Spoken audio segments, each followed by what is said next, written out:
welcome to this little film about pedagogical documentation. The idea is to complement to my blog posts in a series about pedagogical documentation, a beginner's guide.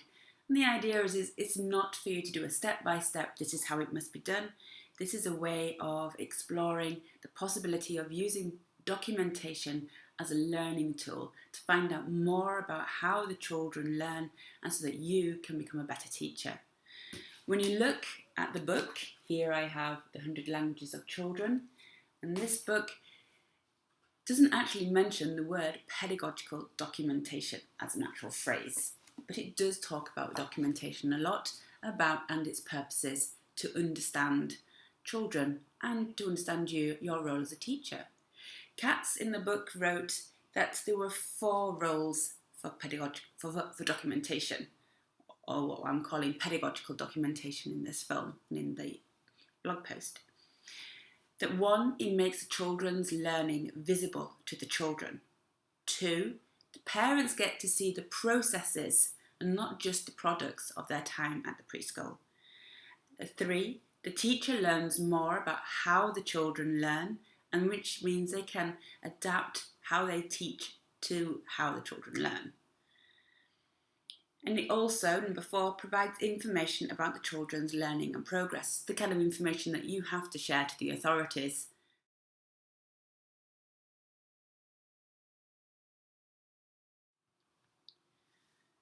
The first part of the documentation circle is the collecting of the information.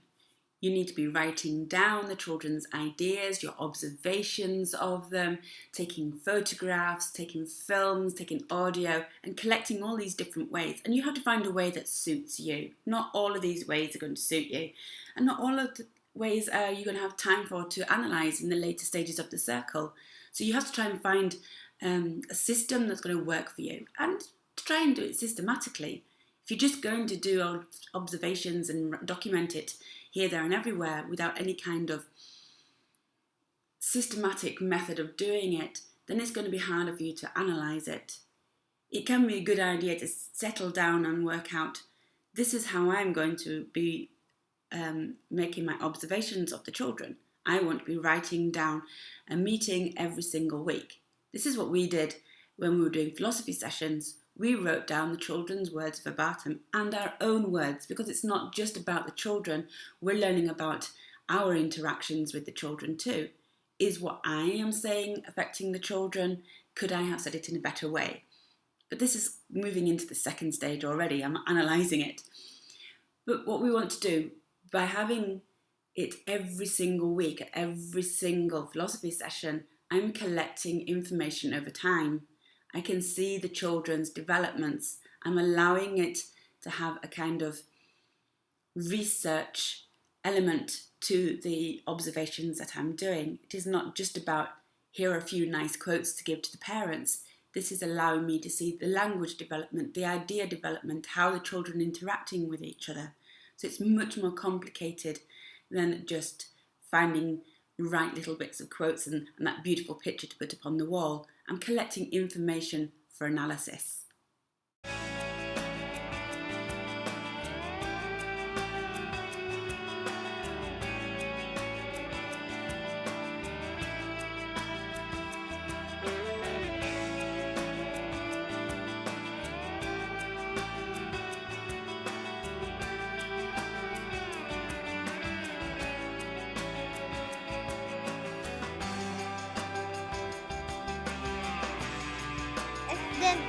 Den här ska inte ha vingar, den ska ha eldstock så den kan bara röra på eldstoven, sen flyga.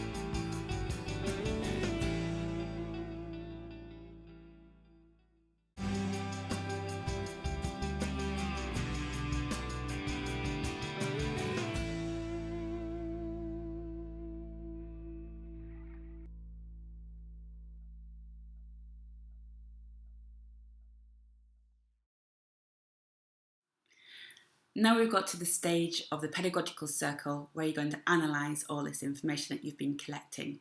The artwork of the children, the photographs, the films, the audio, your written observations.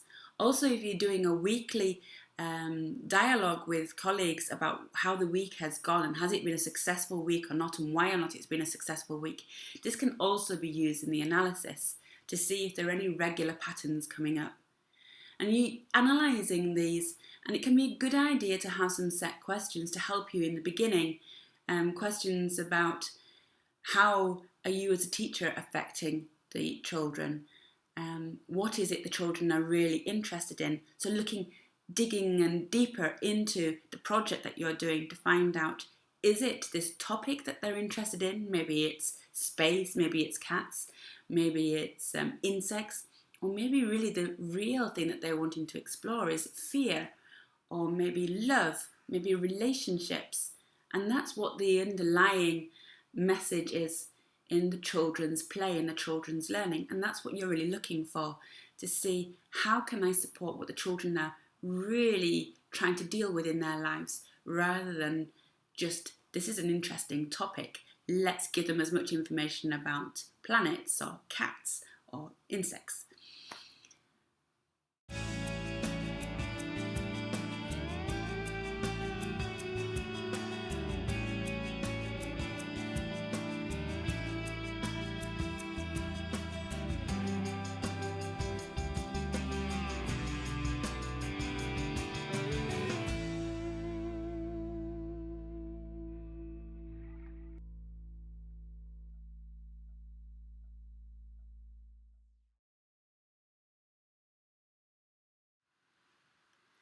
The third part of the circle is making plans.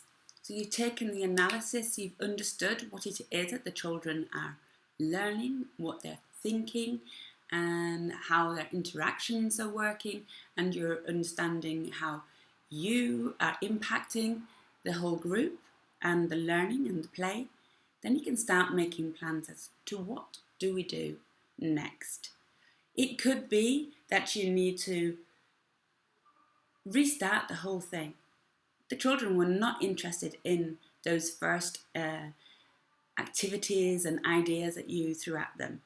Maybe you just had observations in the beginning and you've come up with an idea of how to proceed. Maybe through observing the children's play, you've discovered that they have an interest in how wheels are moving and things that go round and spinning. So that will take you into planning ideas and activities and play situations and how to set up the third teacher so that children can explore spinning more and circles more. Maybe you discover that you've been too influential in it and you haven't been listening, so you need to go back and re-listen to the children and not to have your voice as the adult voice as being too much of a leading voice. Maybe you find that there's not enough interest in this, and so a new topic, or you need to relaunch the same topic in a different way because you discovered that these children, they were not interested in learning about insects through books. Maybe they wanted to learn about insects by being outside and seeing them moving for real. So maybe by taking them outside to the forest or into nature, because not everyone has access to forests. So this whole idea of forest school for me is not everyone goes to the forest to discover nature. But that's another point. You go outside, discover nature, discover where the insects and the bugs are, and maybe you start and ignite the whole project there. Because the children don't want to sit down and find about it, they need to be active and finding out about it. So you've taken your analysis of the children, how they learn, what they're interested in, and you're planning to meet these children either by changing the project topic, or maybe you're going to relaunch it in a completely different way. Maybe you'll put it on pause for later, or maybe you have to change your own attitude. Maybe the children need a different kind of support totally. You discover that this is a new group and they need more social support before you can start focusing on doing a different kind of project. So there can be all sorts. You never really know what you're going to plan until you've made the analysis.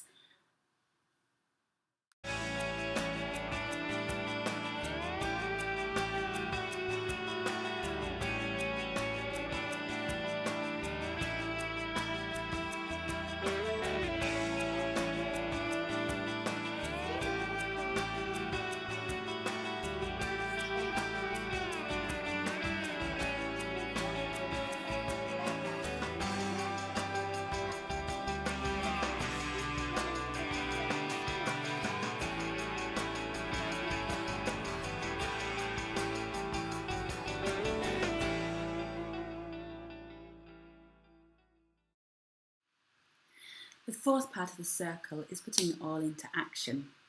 So you've made your observations, you've analysed them, you have come up with plans of how you can adapt your setting, and then you're putting it into action. It's no good if you're just talking about it all the time. You actually have to do it.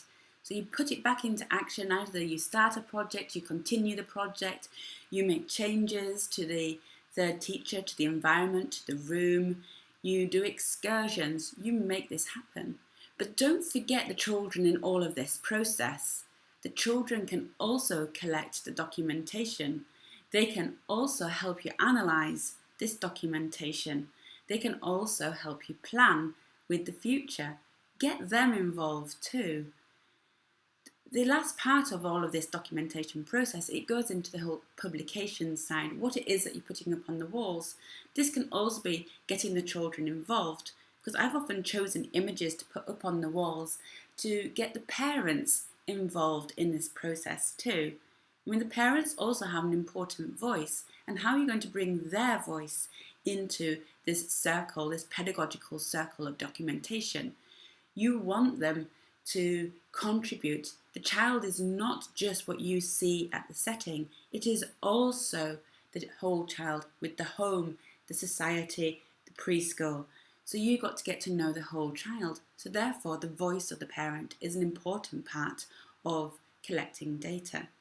By putting images on the wall, not only are you allowing the parents to see the process of how the children learn and understand the complexity of early childhood, that it's just much more than play, that they are learning through this play and how they are learning as well. But they can also contribute with the information that they've observed in their homes, how this play continues at home and how visits and trips that they've done together as a family has influenced the play at the preschool. They can help you make connections. The panels on the walls and films that you share with parents, they can also help with the children interacting with their parents and seeing their own learning and sharing this with the parents. It can do the same for teachers. I've observed children watching and looking at the documentation, the published documentation on the walls, and listen to them talking. And I've been observing and writing down, starting the documentation process again, because that's what happens. Once you got to the action part, then you have to start the observation again and writing down your documentation, your notes, taking photographs, analysing it, making plans, doing the action, observing. It's going round and round all the time. It never stops. And the more you taking notes and the more you're taking photographs, the better you get at knowing what sort of photographs you're looking for. Especially if you wanting to improve as a teacher, you're getting the hang of what is it about me and my teaching that I want to get better at, and you start looking for those moments. I know I've always wanted to help support children learning to read and write without making them sit down and doing worksheets, because I don't really believe in worksheets so much. Children often want to have asked for them, and I've done that as part of a fun game of playing school. But I want to be able to help them strengthen their hands and get a better understanding of how they hold their pencils and paintbrushes. So on a regular basis I will take photographs of how they hold their pencil, so that you can see whether they need a stronger grip, or whether we need to do with the kind of fine motor skills to help them with a pincer grip. There are so many different stages in how children hold their pencils in many different ways, and ergonomically you want to be able to support them to hold a pencil in a way that's going to stress their arm as little as possible. It's not just about being able to write really neatly and write in a specific way. For me, it's about ergonomics. It's about supporting the child to learn to hold a pencil that is not going to stress their arm overly much if they're going to be wanting to write a lot of their ideas down.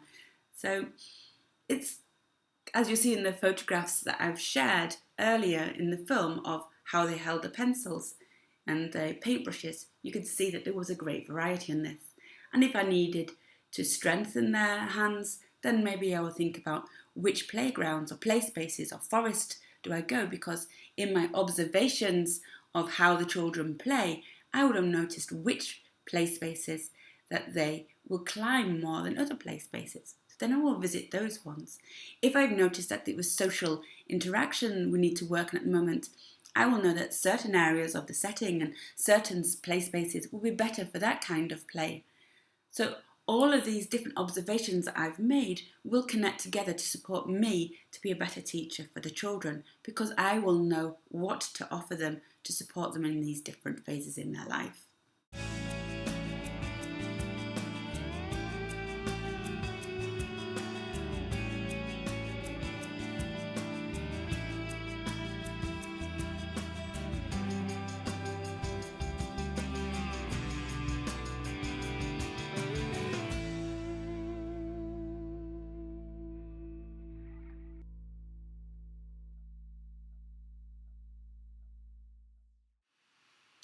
When it comes to the published work, what it is that you're putting them on the walls, or maybe it's the portfolios, or maybe like I've been doing in recent years, is compiling a film to share with the parents about the learning and everything that they've been doing. So it's like a memory for the children, but it also has texts and sharing of information about what we've been doing, why we've been doing it, and how the children have been learning.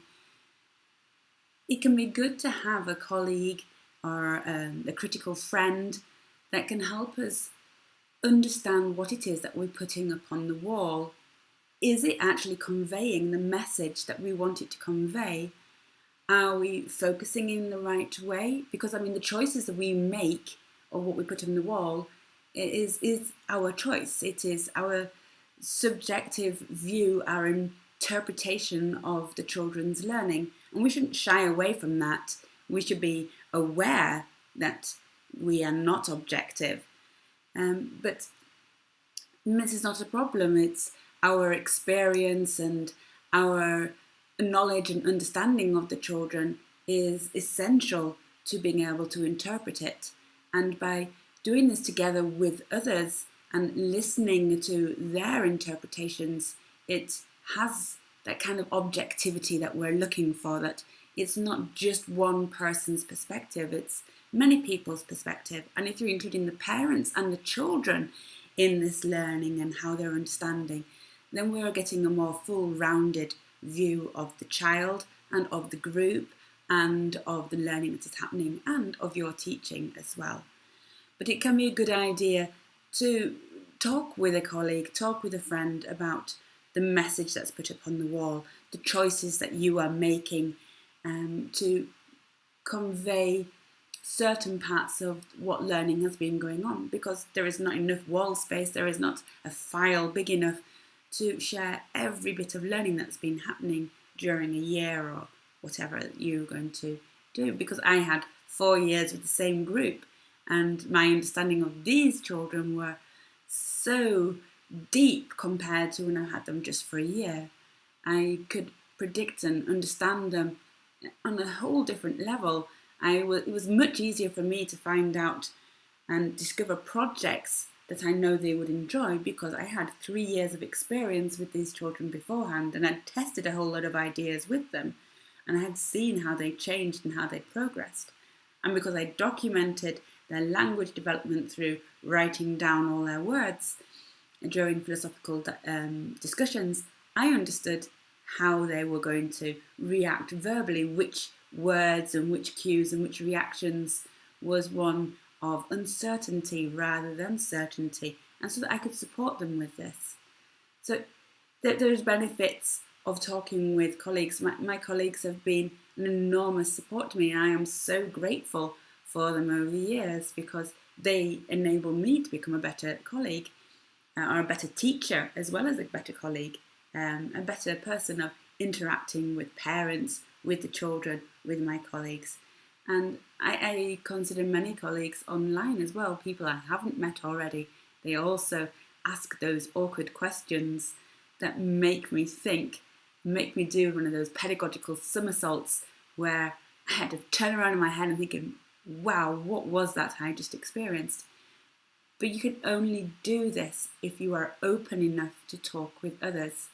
And this is why doing pedagogical documentation, where you're discussing with others and exploring, analysing, it also allows you to be more open with your colleagues, to see it from a professional point of view rather than a personal point of view. Even though you cannot be a teacher without your personal side, you need to be able to pull your teaching profession, your educating profession apart a little bit so you can restructure it in a new way, because that's what we need to be doing all the time, is finding a way to become better educators, to meet the needs of children today in your own context.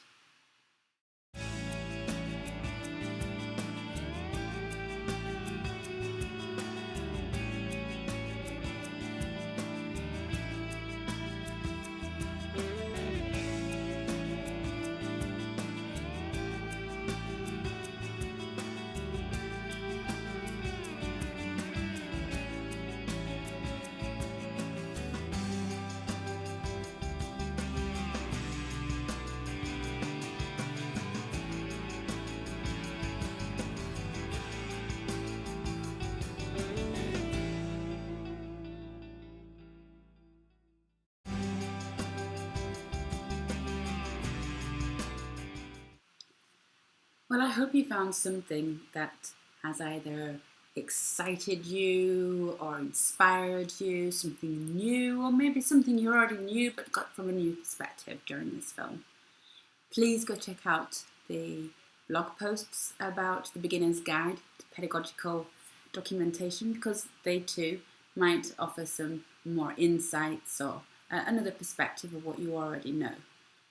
And my aim is to maybe do a few more of these films and get down into a little bit more detail about different areas of pedagogical documentation and other areas of early childhood education.